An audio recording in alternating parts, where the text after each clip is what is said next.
Вот. Бүгүн кола жана чипсы маселеси.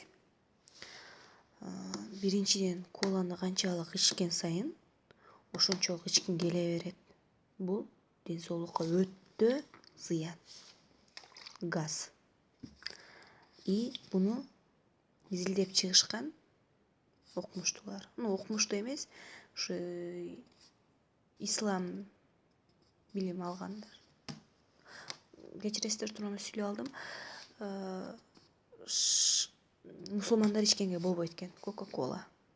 Буну арабча Аллах жок дегенди түшүндүрөт экен да. Муну билип туруп биз иче беребиз. Буга ошо бир нерсе кошулат да, ичкен сайын адамды кайра ичкисиң келтире берет, көз каранды болуп каласың. Муну ичпеш керек. Бул боорду кырып салат да, бул газчы боорду кырып салат.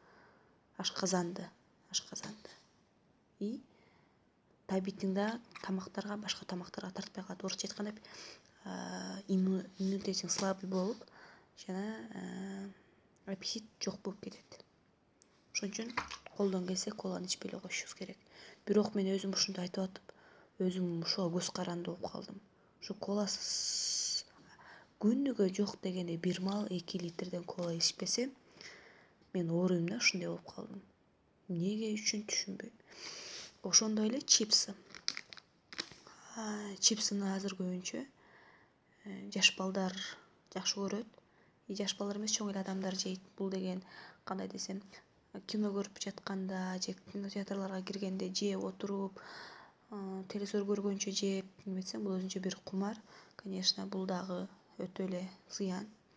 Неге дегенде, картошка бир эле майга, канча жолу куурулган майга кууруулана берет, кууруй беришет. Бир куюлган майды только бир эле тамакка жасаш керек. А бул болсо кайра эле ошол куурула берет. Биринчиден, бул да өтө зыян.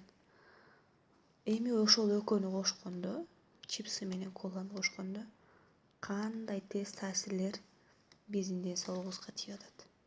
Бирок мен айтат элем, потому что мен өзүм ошол экөөнү көз каранды болуп калдым да. Ушул экөөсү тура албай калдым, чынын айтканда. Билем ден соолукка зыян экенин, но негедир жегим келе берет. Кимдин жакшы ойлору болсо, дагы кандай сөз кошкуңар келсе, комментарийге жазып коюңуздар.